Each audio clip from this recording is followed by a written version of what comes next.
Hola, mi equipo va a hablar sobre el sistema respiratorio y para comenzar este tema yo les voy a hablar sobre la cavidad nasal, que forma parte del sistema respiratorio superior. Para comenzar, la nariz es una protuberancia situada en el medio de la cara, tiene forma de pirámide triangular con una base más baja y cuya cara posterior encaja verticalmente con el 1/3 de la cara. Las caras laterales de la nariz tienen una protuberancia semilunar llamada semilunar. ¿Ya vieron? Tiene forma de mitad de luna. Esta se llama ala de la nariz. El aire ingresa al tracto respiratorio a través de las aberturas llamadas fosas nasales, que serían las que bien conocemos nosotros, las fosas nasales. Las cavidades nasales que van de derecha a izquierda, que están revestidas con mucosa respiratoria.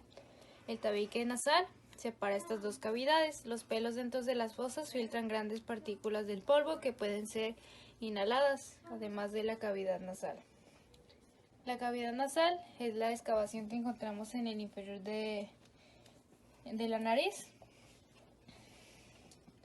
Se subdivide en dos compartimentos, uno derecho y otro izquierdo. Cada compartimento tiene un orificio anterior llamados fosas nasales. Estas serían las fosas nasales. Y uno posterior llamado coana. Estas serían las coanas. La coana y las fosas nasales. Cada compartimento tiene un orificio anterior llamado fosa nasal, es lo que les digo. Las coanas comunican a la cavidad nasal. Estas coanas comunican a la cavidad nasal con la faringe.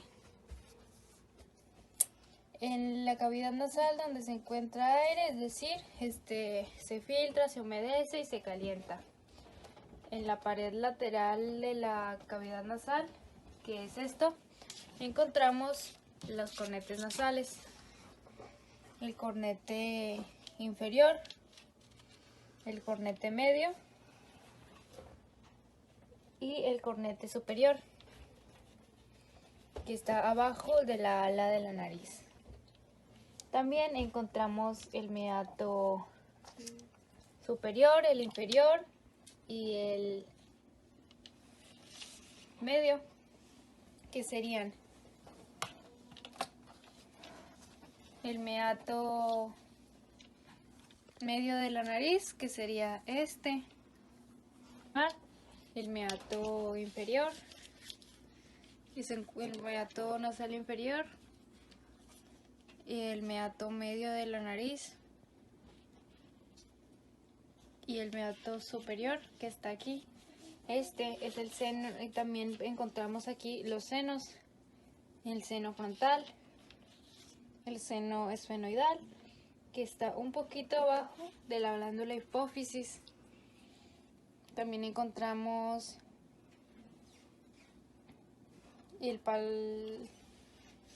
la cavidad nasal contiene varias aperturas de drenaje a través de las cuales drena la mucosidad de los senos paranasales. Los senos paranasales comprenden que serían el seno maxilar, el seno etmoidal, el seno frontal y el seno esfenoidal.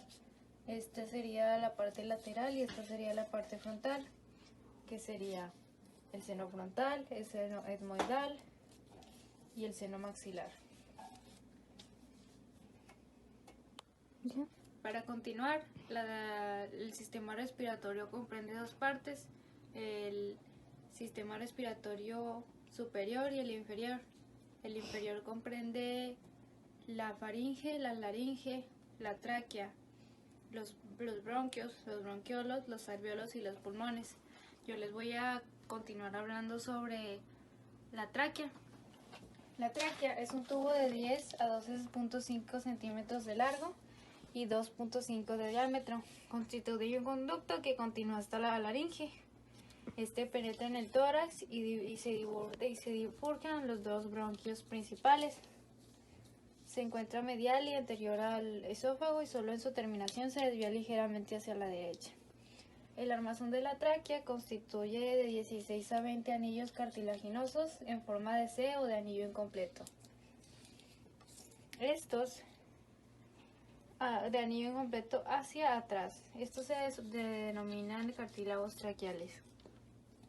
El armazón de la tráquea está formado por, como les dije, los 20 a 16 anillos.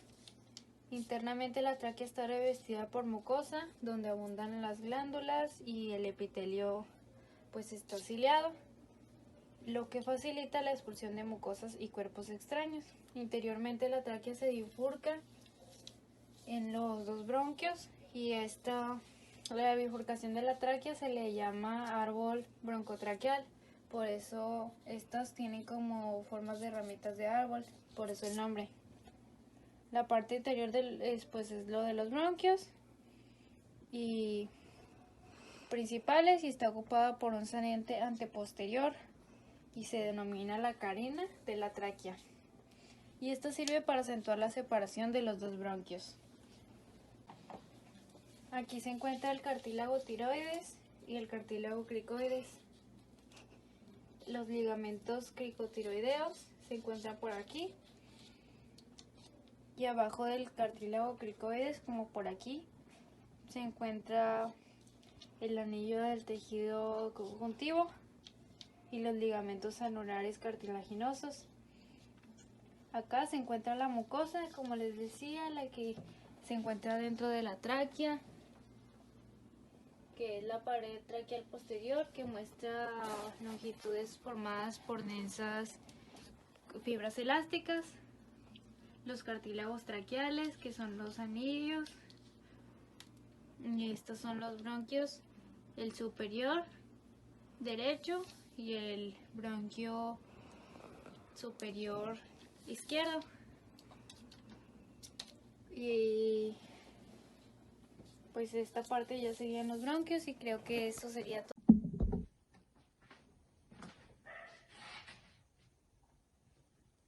La faringe es un conducto musculomembranoso que se encuentra situado por delante de la columna cervical y por detrás de las fosas nasales, la cavidad bucal y la laringe. Se extiende desde la base del cráneo hasta la sexta vértebra cervical y luego se continúa con el esófago. Posee una forma de embudo y su longitud es de 13 a 14 centímetros y posee una parte media más ancha que la parte superior e inferior. La parte media llega a medir a 5 centímetros, mientras que las otras dos llegan a medir 2.5 centímetros. La faringe posee tres porciones, la que viene siendo la rinofaringe o nasofaringe, la bucofaringe o orofaringe y la laringofaringe. La nasofaringe se extiende desde la apófisis basilar hasta el velo del paladar. La bucofaringe se encuentra entre el velo del paladar y el hueso hioides. Y la laringofaringe se encuentra desde el hueso hioides hasta su continuación con el esófago. Presenta exteriormente una cara posterior y dos caras laterales. La parte anterior, considerada la faringe aislada, es abierta y corresponde a la parte posterior de las fosas nasales y de la boca y de la laringe, por lo que debe estudiarse con su configuración interior. La cara posterior está en relación con los músculos prevertebrales y con la aponeurosis que los cubre, y por intermedio de estos, por los cuerpos y las apófisis transversas de las primeras 6 vértebras cervicales. La relación con las aponeurosis prevertebrales se hace por medio de tejido conjuntivo laxo, que facilita los movimientos de la faringe y que constituye el espacio retrofaríngeo, limitado a los lados por tabiques sagitales, que van desde los lados de los bordes de la faringe a las aponeurosis prevertebrales.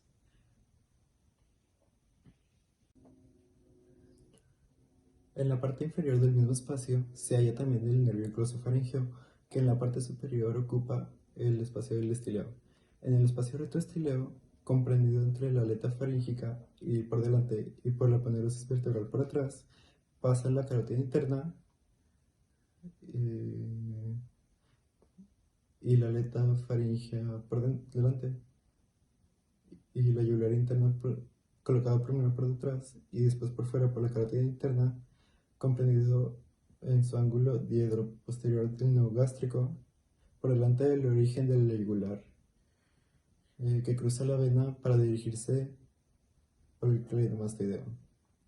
El glosofaringeo, colocado por fuera de la carótida interna y por la parte del neumogástrico y del espinal, cambia de dirección y se introduce por el estilofaringeo por dentro y el estilogloso por fuera para abordar el espacio estileo. La faringe se halla cubierta interiormente por una mucosa rosada irregular en la que se distinguen tres paredes. La pared posterior es plana, vertical, presenta en su parte más alta un abultamiento que corresponde a la amígdala faríngea. Las paredes laterales llevan en su parte anterior un repliegue y por delante de él el orificio de la trompa de Eustaquia, limitado en su parte posterior por el rodete de la trompa sapingofaringea, rodete que a la vez limita la faceta de Rosemuller. Por debajo de la desembocadura de la trompa, los salientes se forman. En la pared anterior corresponde de arriba abajo los al istmo de las fauces, a la epiglotis y al orificio superior de la laringe, a la cara posterior de las extremidades de la faringe corresponde a la apófisis basilar. Es inclinada hacia abajo, por detrás, y se llama bóveda de la faringe. La extremidad inferior se continúa con el esófago y con el cuerpo. La faringe recibe sangre arterial procedente de la faringe inferior, rama de la carótida externa y de la faringe superior y de la palatina inferior. De sus capilares salen venas que forman el plexo submucoso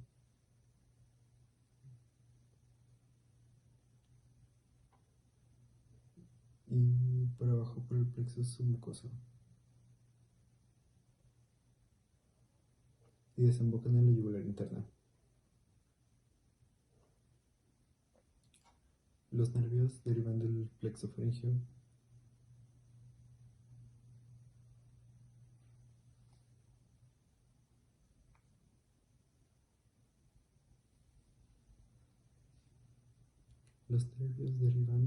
del glosofaríngeo, el neumogástrico, el espinal y el cráneo simpático. Y ya.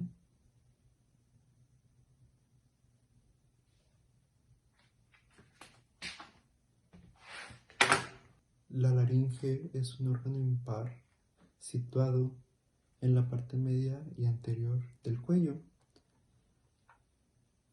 adelante de la faringe, abajo del hueso hioides y arriba de la tráquea, con la que se continúa, proyectada sobre la columna vertebral. En el individuo adulto del sexo masculino corresponde a las primeras 4 últimas vértebras cervicales.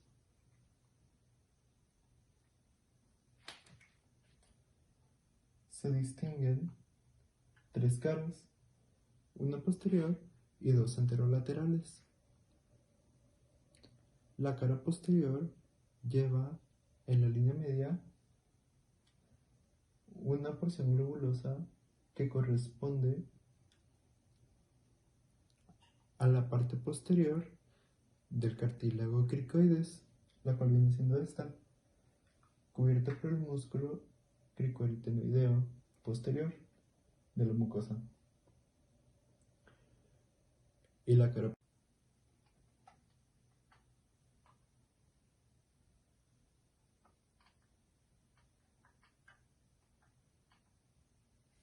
La laringe tiene un esqueleto formado por cartílagos unidos entre sí por articulaciones, ligamentos y formaciones fibrosas y movidos por músculos. Todos estos elementos se hallan revestidos por una mucosa. Los cartílagos de la laringe son 3 son impares y medios: el cricoides, el tiroides y la epiglotis, y 6 son pares y laterales: los aritenoides, los corniculados y los de Morgani o de Isberg. Hay además otros cartílagos inconstantes, como los sesamoideos anteriores, los posteriores y el interaritenoideo. El cartílago cricoides, llamado así porque tiene la forma de un anillo, ocupa la parte inferior de la laringe y sirve de base a los demás. La pared posterior está formada por los haces más elevados del músculo ariaritenoideo. En la parte media y a los lados, la porción superior de los cartílagos aritenoideos y los corniculados. Las paredes laterales se dirigen hacia abajo y adentro, aproximándose la una a la otra. Están formadas por los repliegues aritenoepiglóticos y la cara superointerna de las cuerdas bucales superiores. La porción media o glótica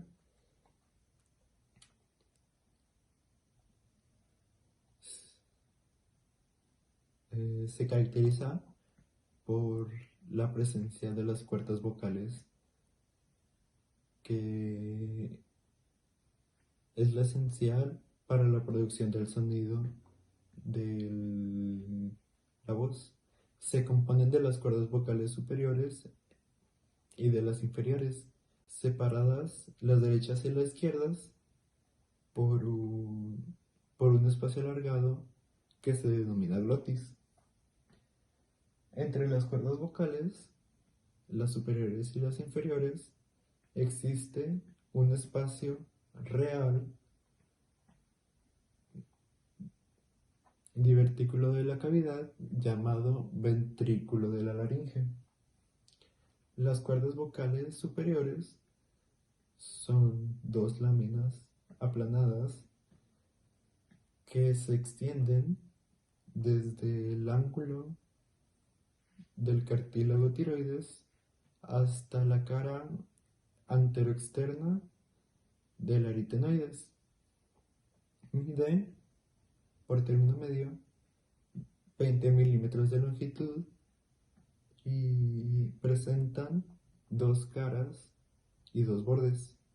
La cara superior, vuelta hacia adentro y arriba, forman parte de la porción supraglótica, y la inferior, doblada hacia afuera y abajo, corresponde al vestíbulo de la laringe.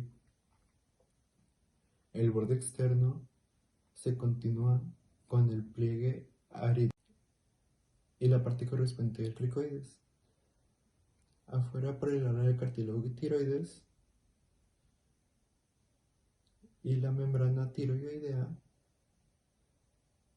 elementos todos cubiertos por la mucosa faríngea.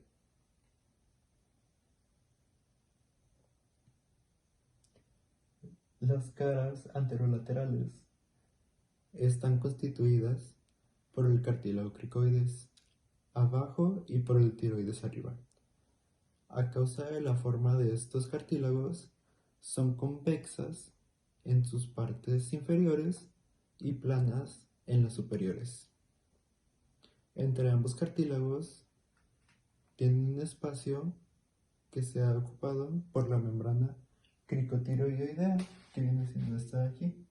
Estas caras están cubiertas por el músculo esternotiroideo abajo y tiroideo arriba. Por delante de estos se encuentran el lomo hioideo envuelto en la aponeurosis cervical media, cerca del borde posterior cervical, que alcanza su punto más alto, la unidad. Ya serían los bronquios y creo que eso sería todo de mi parte. Bueno, yo les voy a hablar de los bronquios. Bueno, empezando. Los bronquios nacen desde la bifurcación de la tráquea y llegan hasta los pulmones donde terminan, más bien donde penetran en el hilio. El hilio pulmonar es esto de aquí. Ahorita lo voy a explicar mejor. Bueno, siguiendo hablando de los bronquios, este es el bronquio izquierdo, tenemos dos bronquios, entonces este es el bronquio izquierdo, este es el bronquio derecho. El bronquio derecho tiene una forma cóncava y hacia adentro, mientras que el bronquio izquierdo tiene una forma sinuosa. Eso quiere decir que tiene una forma de S alargada. Bueno, para empezar, estos bronquios son cilíndricos, no son totalmente planos y bueno, no son totalmente planos. Bueno, aparte de eso, una de las diferencias que tienen los bronquios entre izquierdo y derecho es que el izquierdo es más largo que el derecho, si se puede ver, es más largo que el derecho, midiendo de 40 a 50 milímetros, y el derecho, si no estoy mal, creo que vería de 20 a 25 milímetros,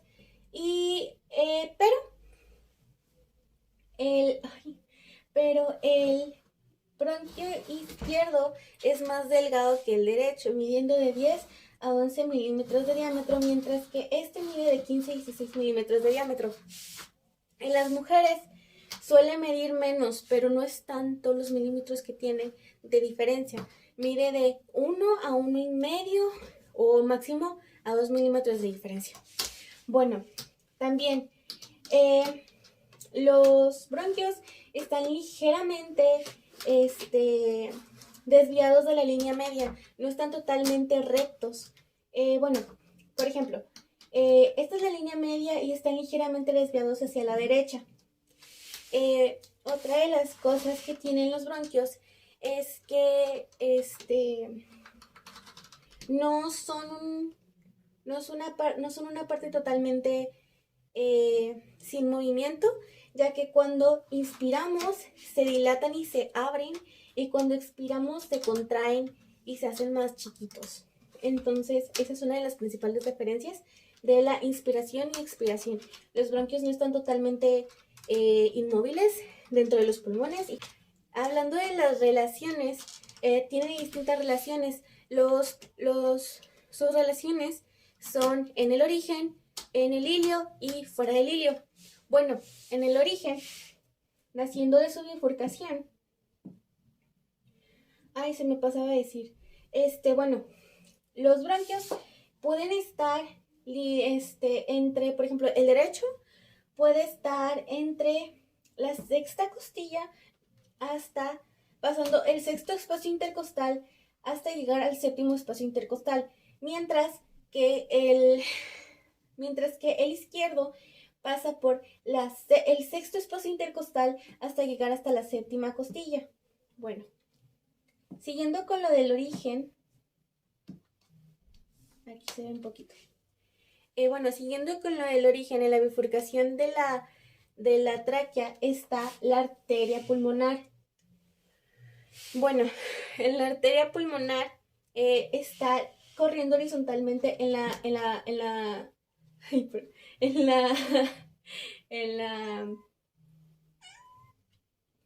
está corriendo horizontalmente en el bronquio derecho, y en el bronquio izquierdo está un poquito más cóncavo. Bueno, una de sus relaciones que tienen en común es que está la vena superior, la vena cava superior por anterior está antero superior y con el callado aórtico. También tiene que ver tiene una relación con el fondo de saco, de Howler y callado aórtico, la vena cava superior y sí, también con los fondos pleurales. No tengo una foto donde se aprecien bien, pero aquí están los pleuras, si se puede ver un poquito. Aquí está, esa es la pleura visceral y la pleura parietal. Y bueno, aparte de eso, de los fondos pleurales también están en relación con la pared torácica, que no se puede apreciar muy bien aquí, pero pues igual está en relación con eso. Ahora sí, voy a entrar a lo que es las relaciones del dentro y fuera del ilio. Dentro y fuera del ilio ya no son como generalidades como las que acabo de dar, ya son más específicas. Por ejemplo, explicándolos un poquito mejor con la maqueta, esto sería lo que más o menos sería el árbol bronquial. Bueno, aquí llegan hasta los bronquios segmentarios, que no hablé muchos de ellos porque iba a explicar un poquito más en la maqueta. Bueno, lo que viene siendo aquí en el árbol bronquial, pues ya les había dicho que los bronquios principales pues nacen de la bifurcación de la tráquea, que está aquí. Son cilíndricos, no son totalmente planos. De los principales, pues nace lo que son los lobulares o los bronquios principales o los bronquios secundarios, que pues vienen siendo estos, que por ejemplo aquí son dos, que son superior e inferior, y acá pues en este son el inferior, superior y medio, el inferior, superior y medio. Ahora sí, en los segmentarios, pues al igual que en los lobulares, hay mayor cantidad en lo que viene siendo el bronquio derecho que en lo que hay en el bronquio izquierdo. En el bronquio izquierdo hay 8. En el bronquio derecho hay 10. Esa es una de las principales diferencias entre los segmentarios. Y bueno, de los segmentarios vienen otros que son más pequeños que los segmentarios, que ya vienen siendo los bronquiolos. Y pues ya de los bronquiolos, pues ya vienen los que son los alveolos. Y bueno, los alveolos que tiene principalmente. Ahora viene hablando de los alveolos. Bueno, los alveolos están compuestos por lo que viene siendo las vénulas y las arteriolas. Estas son las que el alveolo es el encargado de lo que viene siendo el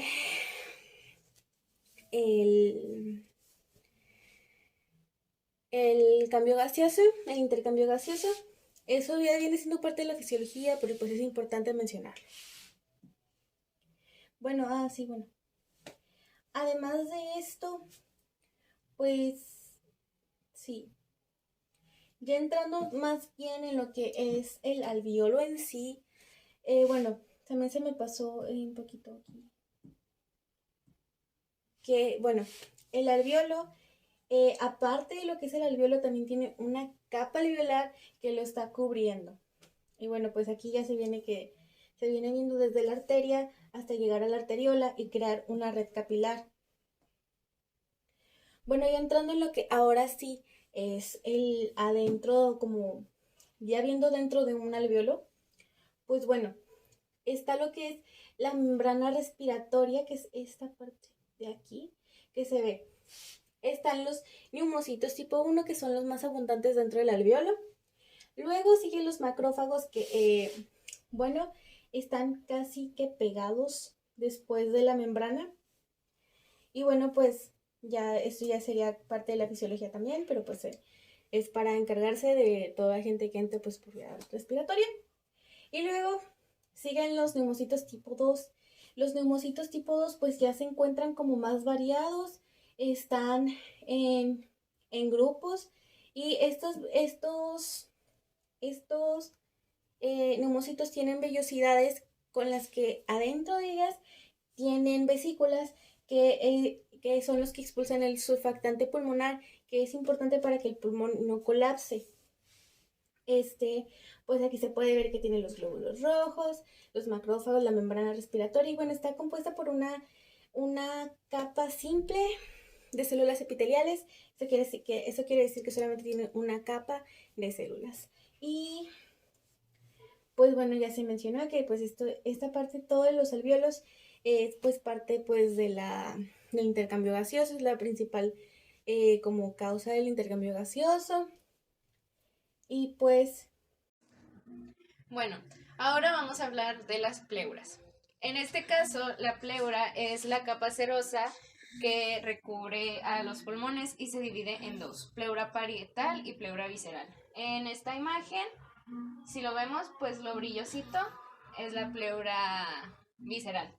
Y en esta imagen, que es un corte transverso, si no me equivoco, en este caso, esta cosita de color guindo es la pleura visceral y la amarillita es la pleura parietal. Bueno, ahora hay que dejar en claro que existe un tejido el cual es el que une al pulmón a nuestra pleura visceral, el cual es el tejido subpleural. Esto es más histológico ya que es un poquito muy difícil de observar anatómicamente. Ahora vamos a hablar de la aponeurosis endotorácica, la cual es la que separa la pleura parietal de la cavidad torácica en este caso. Si lo vemos de superficial a profundo, se puede ver claramente que si primero sería la pared torácica, las costillas,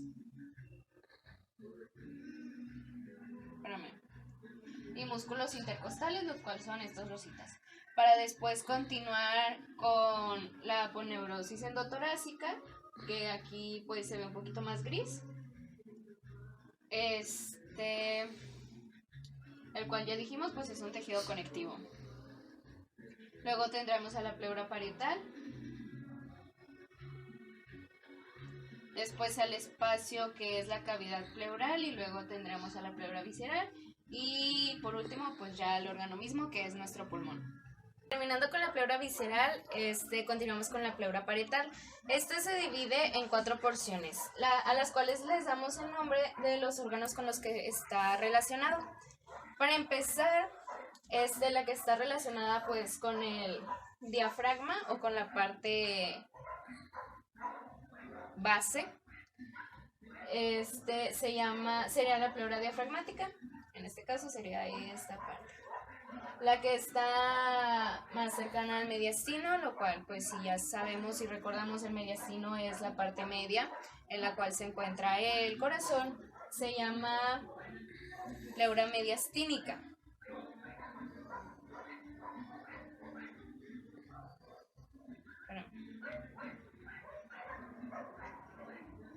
Pues sería la cara interna de la pleura. Espera, ponle pausa. La tercera en este caso sería la más larga. La tercera en este caso sería la más larga, la cual está en contacto con todas las paredes torácicas. Esta es la pleura torácica.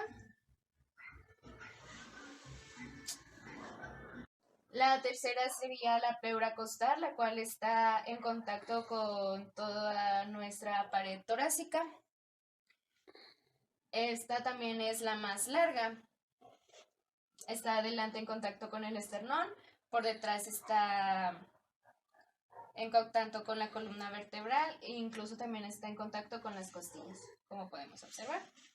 Claro que si la costilla estaría completa, pues estarían en contacto directo. Y por último está la que llamamos cúpula parietal o vértice. Esta es la que está en contacto con la primera clavícula.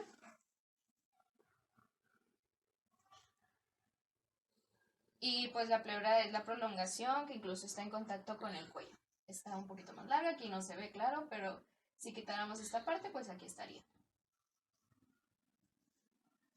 Lo viéramos desde el punto de vista de los bordes serían, este sería el borde inferior, el borde anterior estaría pues por la parte de atrás y el borde posterior, que sería el que está en contacto con el borde posterior del pulmón continuo. Para finalizar, es importante que mencionemos los recesos parietales. Es importante recordar que lo que llamamos recesos pues son técnicamente huecos por los que pues el pulmón no está ocupando, ¿verdad? En este caso tenemos el receso o seno. ¿Dónde está? En este caso tenemos el seno mediastínico, que está igualmente pues por encima del mediastino, por eso su nombre.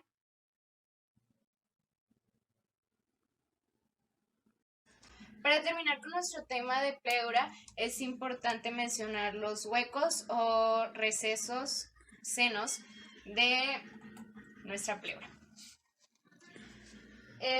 Recordando que se le llama senos a los espacios vacíos. Entonces, en este caso, aquí se encuentra el seno costomediastínico, ya que pues igual está en contacto con el mediastino, y el seno costodiafragmático, ya que este está en contacto con el diafragma. Bueno, yo les voy a hablar de los pulmones, los cuales son un órgano fundamental para el sistema respiratorio, que es del que estamos hablando y hemos estado hablando a lo largo de este video. Entonces, los pulmones, obviamente, son dos. En este caso, este es el izquierdo. Bueno, este de altura mide 25 centímetros, anteroposterior 16 centímetros y su ancho o diámetro transverso de la base, en este caso de este que es el izquierdo, es de 7 centímetros y del derecho, que es este, son 10 centímetros. Bueno, continuando con la anatomía básica del pulmón, su peso en el feto es de 65 gramos, en el adulto es de 110, no, perdón. Bueno, siguiendo con la anatomía básica del pulmón, el peso en este caso en el feto es de 65 gramos y en el adulto es de 110 a 120 gramos. Su color es rojo oscuro en el feto, rosado en el recién nacido y conforme el adulto se va, conforme el adulto se va desarrollando, pues va cambiando y se va poniendo de un color grisáceo. ¿Ok? El pulmón tiene igual consistencia blanda y es muy elástico, ya que se tiene que distender, ya que pues es el que hace la función de la hematosis, la cual es la oxigenación de la hemoglobina. Los pulmones son un órgano que tienen una forma cónica, o sea, pues de cono. Estos están rodeados completamente por el espacio pleural, el cual ya es el que les comenté con anterioridad, y se encuentran en la cavidad torácica. Se extienden desde el diafragma hasta un punto ligeramente por encima de las clavículas, como quien vendría diciendo, aquí más o menos. Tanto en su cara anterior como posterior está rodeado por las costillas. Su cara medial tiene forma cóncava, ya que en ella se encuentran los órganos que forman parte del mediastino. Un ejemplo de esto pues es el corazón.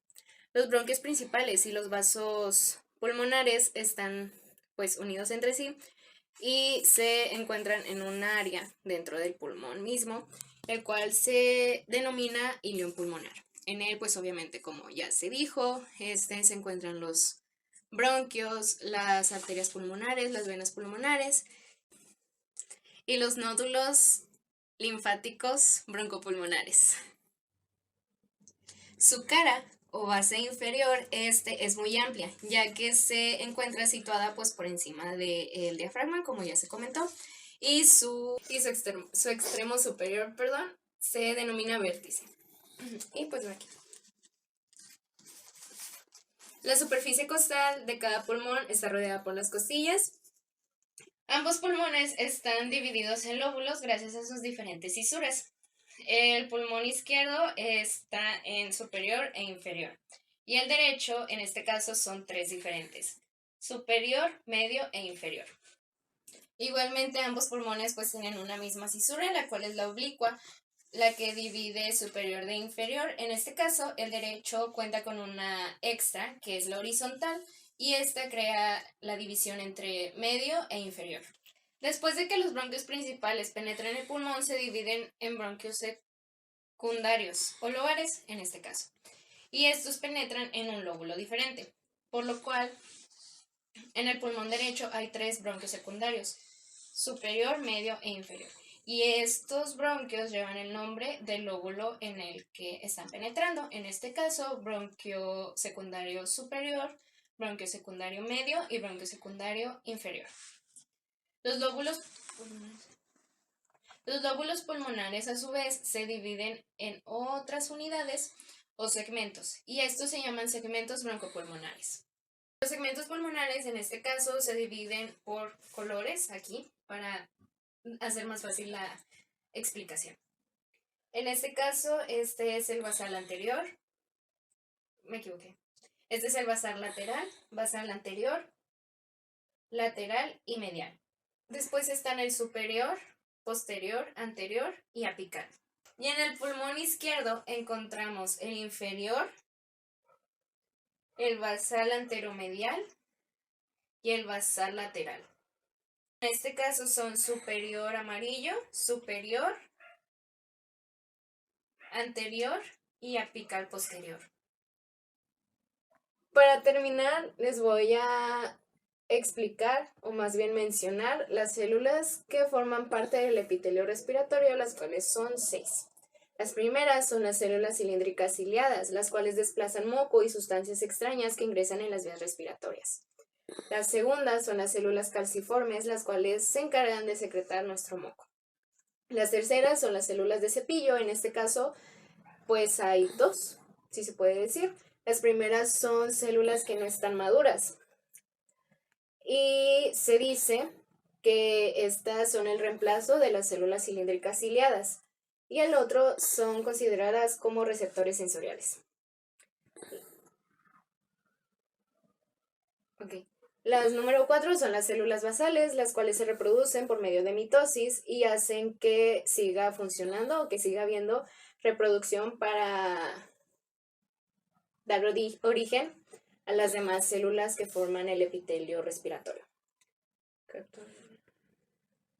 Las quintas son las células granulosas, las cuales actúan en la integración de las secreciones mucosa y serosa.